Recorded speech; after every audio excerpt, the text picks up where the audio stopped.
Welcome back, everybody. Hit the subscribe button so you won't miss any videos. I hope you've been enjoying the videos that I've been making of my model railway build. Today I'm going to show you how I built a gondola for my GN15 scale model railway. Here I'm using a 00 scale tank truck and just using it for the base. As you can see, I replaced the plastic wheels with metal wheels. The metal wheels have better rolling quality, and I will be using detection on my model railway at some point, and I needed metal wheels to pick up a current. The main material is this Evergreen Scale Models polystyrene sheet. Now, I recognize that most people do not model in G-scale, even less in GN15. So what I'm doing here should still be good for you guys that are modeling in HO or N scale or O scale. You just have to get the siding material that is more appropriate for your scale. Get the plastic and measure your prototype or your design.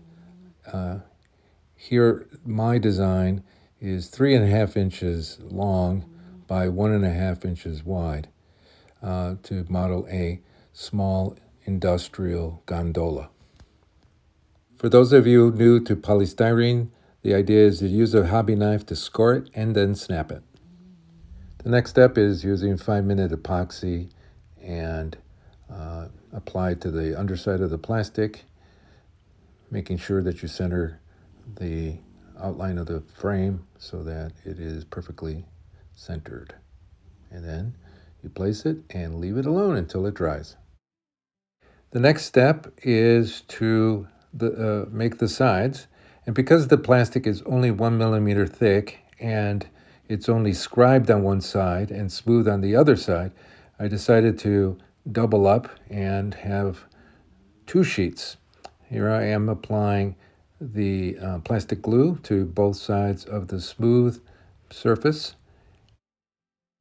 Now the next step is to glue all of the sides to the floor piece by applying glue to both the floor piece and the sides and then joining them together. The next thing was that I wanted a removable coal load.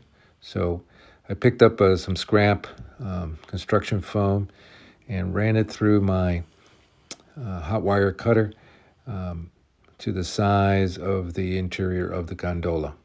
It was now a simple matter of carving the foam into an acceptable mound shape that would look natural. So here I am using a utility knife blade.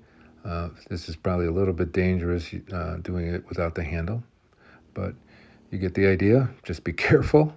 The next thing after carving it to shape is that I had to embed a piece of metal. So I used a little nut and pushed it in there.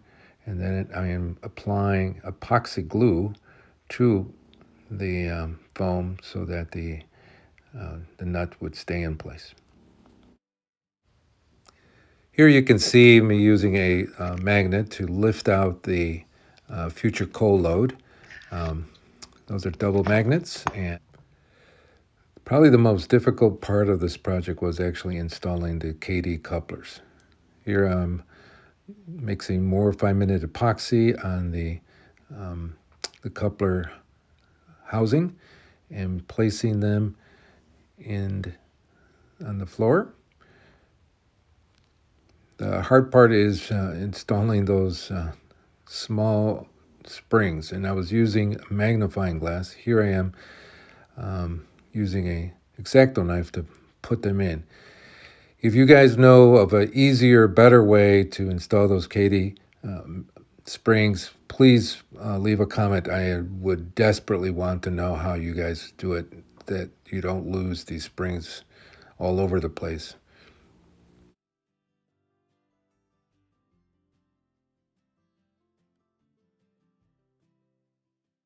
At this stage, the gondola looks really good. Now the all-important paint phase. Here's where you could really screw it up. I use Vallejo gray primer to make it easier to paint. The next step in the process is to add these 10K ohm resistors to your wheel sets. Here I'm applying super glue to the axle and the side of the wheel. And then you take out these 10K ohm resistors and you bridge the axle to the wheel with this resistor. The idea is that for the certain kind of detection that I am going to be using, you have to have a bit of current flowing from the negative to the positive side. And the way to do it is to use these little tiny 10K ohm resistors to allow a little bit of current so that there is a detection through the coil. This is some electric paint that you use to paint to connect the metal on the wheel and the metal on the axle to the resistor.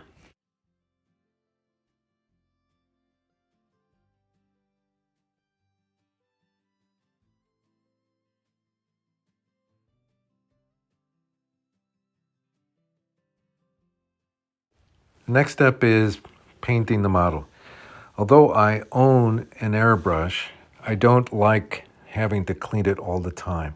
So when I can, I will opt to use brushes. Here I am using a burnt umber color and painting the sides all over, and eventually I will come back and pick out the metal parts with a rust color.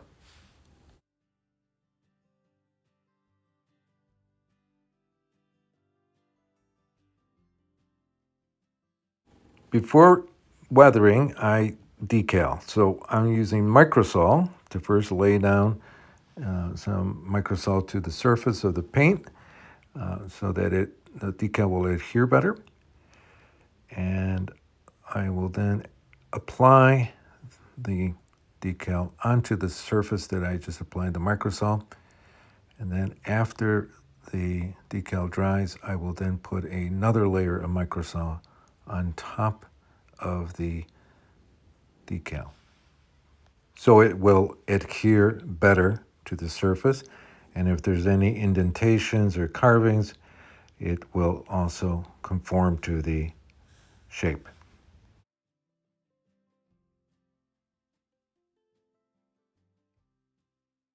I now apply the weathering using a dry brush technique, which means that you put paint on your brush and remove as much of the paint from the brush as possible to the point that it has barely any paint on the brush itself. And then you start applying it to your model where you think makes sense. And since the overall dust color on my railway is this Tuscan color, I apply that to the surface, thinking about where dust would be sprayed, usually where the wheels are, and then some of the rubbing that, because of the handling of the box, the gondola, you will also have some wear and tear there and some spilling of whatever material is being carried by the gondola. So, and then there's the sun effect that discolors the paint. Here I am also applying some of the dust to the the pedestals that hold the wheels. I try to keep paint off of the wheels because of course, I need the metal detection for my detection system that I will eventually have. Here's the model on the layout. The next step will be to make the coal load. So here I am applying some PVA glue to the previous foam insert that I had made and have that metal nut inserted on the bottom. And I'm spreading the PVA glues so that I can then spread some Woodland Scenics coal to the top of this surface. The last step, of course, is adding the coal. I hope you enjoy these videos because I've enjoyed them a lot because they really motivate me to get things done on the model right away. The following video will show you the actual removable load in action.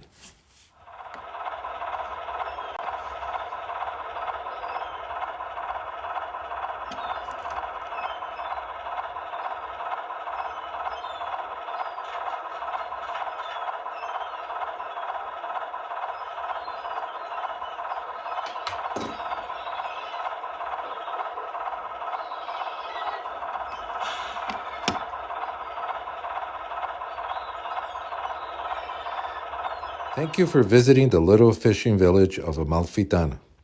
Please consider hitting the like button and subscribing. Until next time, arrivederci.